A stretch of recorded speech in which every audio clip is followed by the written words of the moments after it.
Hey, KJ. Long time no see, buddy. Yeah! Komajiro, who is KJ? Oh, that is just what they call me here. KJ is short for Komajiro. KJ? Oh. Where have you been hiding yourself? Tarnation! Tarnation? What's that? Sounds totally street. Komajiro, who is this beauty queen? Yeah, this is my girlfriend. Girlfriend? Ah, so this is your big brother. You were telling me about him. Oh, he's such a trip. Pleased to meet you, ma'am. So, we're gonna go to the VIP room, but you should totally chill here and have fun. Lights. Little brother's getting stranger than a five-legged worm.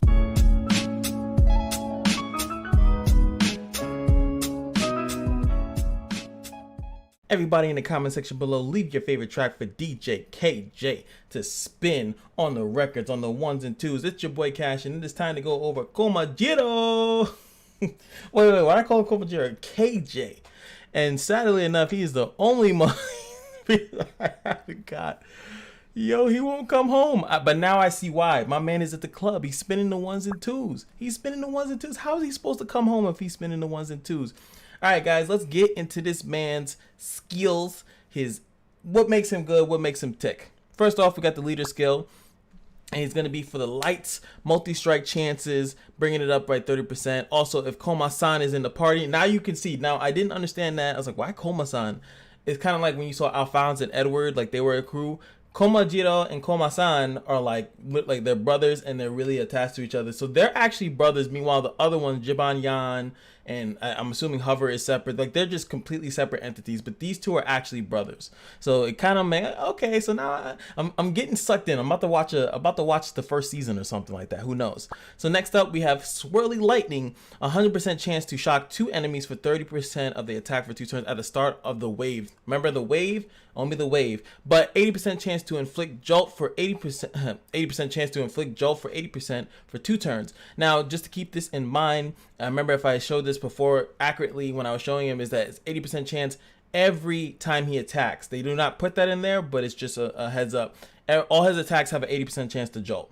Just so you know, and jolt is really good. Takes additional damage equal to a fixed amount of the attacker's attack when attacked, and then also does a little bit of damage when it is removed. Jolt is like one of the best things for like adding damage on, because it kind of has a debuff, even though like I thought it was damage over time, but it's a debuff, so it can pretty much sneak under a lot of things. And every time they take an instance of damage, the jolt will also do a little bit of damage, which is really good for multi-striking comps and things of that nature. Next up is the Smarty Pants, increases damage dealt 40% to enemies with damage over time, as you know he will be shocking people. Decreases damage taken by 50% when the caster is afflicted with an abnormal status. Obviously really good if you're stunned. They have the all plethora taunts and all that stuff. You will take 50% less damage if any of that goopy stuff is on top of you, so it's really good. So let's get into the skills. His level 1 lightning. So just a fun fact, I'll give you guys a little precursor. It was either gonna be, if I couldn't find a Komajiro like actual thing, I was gonna do like Raiden, and I was gonna make him look like this bloody gory thing. It was gonna be terrible. Oh, well, thankfully we didn't do that. Would have got demonetized or something like that. I probably still get demonetized because of the yokai thing, but who cares? I know you guys support it. If you guys like and spread the video, that's another great way to just support the channel in its entirety. So this is inflicts damage equal to 100% of attack to 1 enemy, 50% chance to shock the targets for 2 turns, inflicts additional damage equal to 10% per debuff. Now, you know for a fact there's going to be 2 people that's going to have shock, and then if he attacks them, then they'll have the jolt. So that will be 2 debuffs that he can personally put on. Then he'll be constantly trying to put shock on them. And I didn't go over what shock does because I'm a doo-doo. But really cool thing about shock is that, you know, you take damage over time, but if it gets removed, it will stun the hero who removed it. So really good CC mechanic in shock as well. That's why a lot of hybrids, you'll see a lot of hybrids. And look at that. A lot of hybrids actually have I think one of their hero talents. They'll go with the shock thing because they want to screw people up as much as possible. So, oh sorry, let's see if it goes up. Nothing really crazy here, but it just goes up. But 20% per debuff look kind of tasty, you know what I'm saying? Obviously because of multi-strike, it would just keep hit, plus the jolt, hit. Just saying, crazy DPS, and this is a hybrid, so he's a little tanky a little bit. Hybrids are like, obviously they're hybrids between bruiser and DPS, so they kind of have a mixture of the two. So his S2 is going to be called Shock. Inflicts damage equal to 120% of attack to one target and two adjacent target. Is a cone attack, 60% chance to reveal weakness, which is another debuff. And this debuff specifically is pretty dirty. It guarantees anyone a critical strike on them. And it only has a 60% chance if they are shocked. As you know, one character has a guaranteed to be shocked. Sorry, two characters are guaranteed to be shocked at the beginning of the wave. And, you know, that's gone away. If someone even removes the shock, keep that in mind, then they'll get stunned. So he's really good because there's no character that does that. I know that Tesla puts Jolt on characters in the beginning, but he puts Shock. So if, let's say, they cleanse that automatically, like a Karen or any character that does something like that, they'll actually stun themselves for the next turn, which is pretty cool if you think about it. You can see here, nothing crazy happens as you level it up, but it is good that the reveal weakness for 2 turns is really good, so everyone gets a free shot at them, and then they'll go, and then they get another free shot to keep doing crits. So, just saying, pretty good. But as you see, nothing crazy that comes here. And then we got the level 3, the Wild Zaps. Inflicts damage equal to 120% of attack to all enemies. So it is an AoE. He's a light hybrid AoE attacker. Praise be to time space. 70% chance to shock targets for 30% of attack for 2 turns. Again, another thing to put shock on people. Inflicts additional damage equal to 50% if the target has a debuff. I don't know why it's written that weirdly. And as you can see, damage just goes up. So again, you're just setting up as many debuffs. If you have a team that has a bunch of debuffs, it doesn't matter because all of these, you know, this is a debuff, taunt is a debuff, all those are considered debuffs. So you just have this teams that put up a bunch of stuff, and he will initially just do a lot of damage pretty much for free. He is one of the characters that I definitely said was really good on paper. Like he's really good on paper, but I was like, dang. Now when I redid Koma-san, I was like, oh, he's not that bad. And like now when I look over Komajiro, he's really not that bad either. I definitely think that he definitely holds up in court. Definitely holds up in court. But unfortunately, I do not have this character, so I gotta use the rating system to check out his base stats. Komajiro is gonna put you in a coma. Oh, bars. All right, so this is the best thing I got as far as being able to see his base stats. So we can see that his attack speed is 538. And we have not really covered a hybrid unit, if I'm not mistaken. So let's see what the base attack of a hybrid is. SSR. It's going to be 3182. That is the base attack of an SSR hybrid. Base HP seems to be 8592. And no one cares about defense because people have ignored defense. So that's pretty much it for that. So it's pretty good. He definitely has a decent amount of speed, but he is below, like I said, you want to get as closest to 600 base as possible. 538 is relatively on the slower side of things, so he's not going to be going first. You could try to make him go first, but he's not going to be going first. But he still packs a decent amount of damage. He's not like super squishy. As I said, these characters definitely have decent amount of tanky-esque stats. They're not meant to immediately die. They're not going to like super like look at that 9,000 HP. This person is not really crazy invested into this character, but you're not gonna super die in 2 seconds, but also will pack a little bit of a punch. It's a good mixture. That's why they are called hybrids. All right, we're going to talk about some runes now. So if we're going to talk about, obviously multi-strike is going to be good. Based on the way that his S1 works, it does more damage the more debuff they have. You're going to pretty much be stacking debuffs, and then you want to keep triggering this additional damage as much as possible. Again, there's so many new multi-strike characters, and I think that's why they introduced the multi-strike plus, because obviously I think that that's probably one of his better setups. But either you're going to go multi-strike and then the multi-strike plus, or you're gonna go multi-strike in this burst. Either one is fine. Of course, you can always go rage. Rage is always an option for a DPS unit. And if you want to be cheeky, you could probably even go crit damage because he has the reveal weakness. I wouldn't do it, but remember, there is a slight option for it. A little slight option for it because he does have a way to guarantee crits, but it's very situational, and I don't mean situational, but it's very limited time, I should say. So it's not really that good. But remember, this rune of destruction is very rare in cases. So if you wanted to try it out, remember that S2 and go into the the S3 or S1, and then he'll crit, or you can build him with some crit as well. But I still think multi-striking is the best option for you.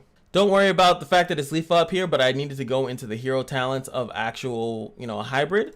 So this is a hybrid hero talents. So we have that, which it won't let me show you, but that is crit strike damage, crit strike chance, and then it's crit strike damage, and then it's going to be the ability to hide. Now usually you do hide if you want to like hide, use your S3 first immediately, and then you don't want to be able to get hit, you want to do some sneaky tactics. He doesn't really need that. I think that you can actually go with crit strike chance, which is what is here, the crit strike chance. I think that that's probably what you want to go with, because he does, like I said, have crit strike damage. You could argue that you can get this, but just so his other stuff crits as well, I think that's a little bit better. For the 52, we're gonna definitely go with the attack up here, just because he does have stuff scaling off of his attack, aka all of his dots and his other damaging skills. This is a cute thing. When you S2, you have a chance to poison. It's just like, yeah, it gives them more, you know, more chances to put more debuffs on the target, which isn't that bad. I would actually say that it's a really close second.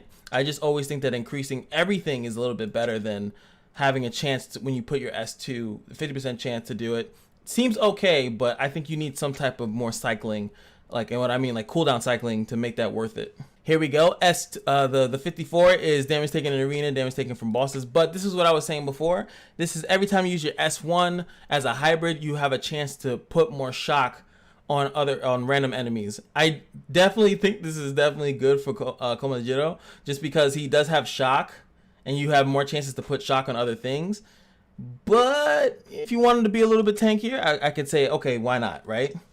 But if you do go this, and you want to get more things out there, I think that you can then argue about getting the poison and just have him as like a whole, if you, and especially making him tankier, right, in his rune set, just make him this complete debuff spewing guy, and that's all he does. He just puts out a bunch of dots, and it helps everyone else, and you have a team more focused on going burst, and that's just a really like team oriented thing. If you want to do that, it is definitely an option.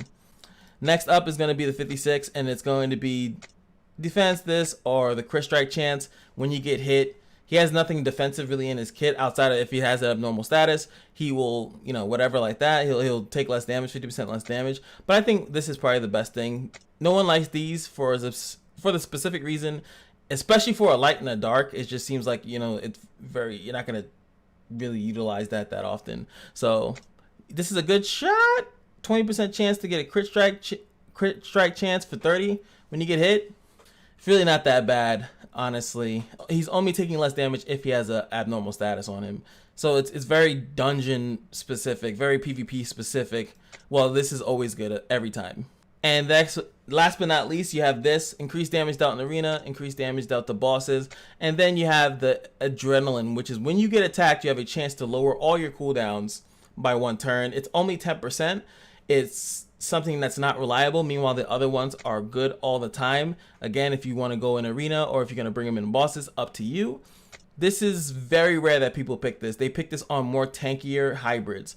Komajiro is not really meant to be a tanky hybrid, but you know, if you want to run the 10% chance and then randomly do more S2s and S3s, by all means, I think that I would go with the arena or boss one. I don't know what bosses he would be really good in at the moment. I guess Arachnia, if I'm thinking about. Obviously the other character, you know, Sinclair and Decane are already kind of locked up. He's also good for, I don't know if the boss one counts for the boss dungeon. I mean, it should. The boss dungeon should count for it. Then he'll do more damage on that, so that would be a thing. Make your boss dungeon really good because it's single target, so all the multi-strikes will go on the same thing. Obviously, this is not the one that's here. This is just the one that's here today. I think that would be a really good tech. Last but not least, I don't have this character, so we got to go into the codex. Nange! That's the only way. They should have gave him this. Look at him. Get it. Yeah, it's DJ KJ in the building. Oh, he's just gonna keep going, huh? Like, you can't really get to see like how effective, like how that is, because I don't have the character. I apologize. There it is, the lightning. Throw it up. That actually looks pretty clean. Like, he has one of the better ones, in my opinion. So, really, really good. I think he's definitely worth it if you have him. He's definitely worth the build. Like I said, his S1 alone is going to be... S1 alone with all the debuffs, especially in the boss dungeon and everything like that, is, you know, going to be super good. He has so many chances to shock. And if you want to do the other one, his hero talent's even more chances to shock. Not even the target that you're hitting, but just shock. Just all around foolishness, debuff foolishness. All up to you guys. Let me know what builds you guys have on him. I also want to let you guys know later on today we're gonna have another Casey video. Just want to, you know, start to catch up, and you know, because we got Hover, Blizz, Blizzaria, and of course Jibby the man. Let me know which one you guys want to see, and I'm just kidding because I already know which one I'm doing. Here's a little sneak peek. So he comes out of nowhere, saves you and Barbara Lee, and just disappears? Yeah. And I will see you guys in the next video. Peace.